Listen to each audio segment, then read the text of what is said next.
All right, we need to talk about something we've all felt but maybe don't really understand: loneliness. In this explainer, we're going to pull back the curtain, and honestly, what we're about to uncover might change the way you see it forever. We tend to think of it as, just a passing feeling, a bad mood. But what if it's more than that? What if it's a real physical threat, a kind of silent danger that's hiding in plain sight? That's the big question we're digging into. Okay, let's just get right to it, because this is wild. The science shows that being chronically lonely is as bad for your health as smoking 15 cigarettes a day.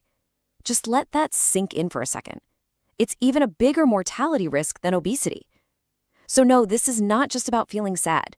We're talking about something that's physically dangerous. So how on earth can a feeling be this harmful? Well, first, we've got to get our definitions straight. We need to understand what loneliness actually is, because it is so much more than just a feeling. And here is the absolute key. Loneliness is not about being alone, not at all. I mean, you can be in a packed stadium and feel incredibly lonely, right? It's that awful feeling you get when there's a gap between the connections you want and the connections you have. It's a mismatch. It really is all about the quality of those relationships, not the number of friends you have on social media. Okay, so now let's zoom out. Let's see what happens when this very personal feeling starts to scale up, because it turns into something way, way bigger, a hidden epidemic. 40%. What is that? Well, some major studies say that's how many adults report feeling meaningfully lonely. Think about that. That's almost half the population.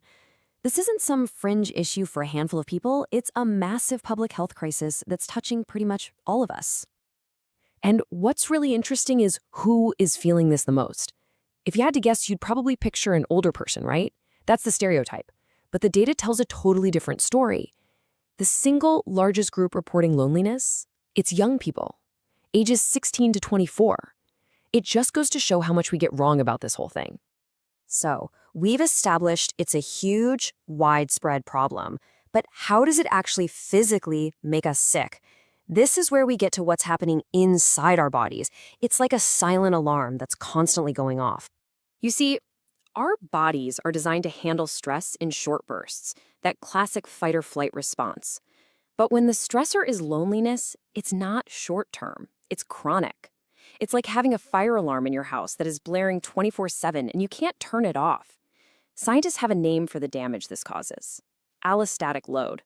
It's basically the wear and tear on your body from being stuck in a permanent state of emergency.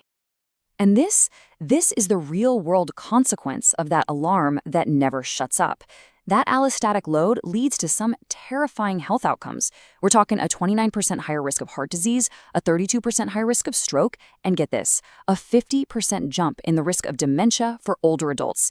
It tanks your immune system. It messes up your sleep. This is where the dark truth becomes painfully physical. But now let's just flip that for a second, because if loneliness is the poison, connection is the medicine. Look at this. Having strong social bonds can boost your odds of survival by 50%. And on the flip side, being lonely is a better predictor of an early death than not exercising. I mean, wow. Our relationships are literally as important for our survival as moving our bodies. And the damage doesn't just stop with one person's body. No, this crisis ripples out and it starts to affect the health of our entire society. Think about all those individual health problems we just listed. Well, they add up. They add up to a gigantic economic cost.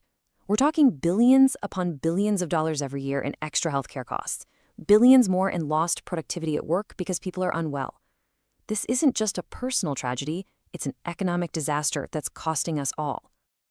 Beyond all the charts and the big numbers, it's worth remembering the human side of this. Decades ago, Mother Teresa said that the greatest disease of our time wasn't a physical illness, but the feeling of being unwanted, unloved, and uncared for. And all the data we're looking at today, well, it's basically just proving she was right on a massive, terrifying scale. So after looking at the science, the biology, the societal cost, it all brings us to one final, really important point. It's time to face the truth of what this thing actually is. And if you take one thing away from this, let it be this. For so long, we've seen loneliness as some kind of private shame, right? Like it's a personal failing you're supposed to hide. But it's not. It is not a personal failure. It is a public health crisis. Just like smoking or obesity, and it demands that we respond to it, together, as a huge, serious problem. And that leaves all of us with a final, really big question. This isn't something anyone can solve by themselves. So if this is truly a collective wound that's hurting all of us, how do we, as a community, as a whole society, even begin to heal it together?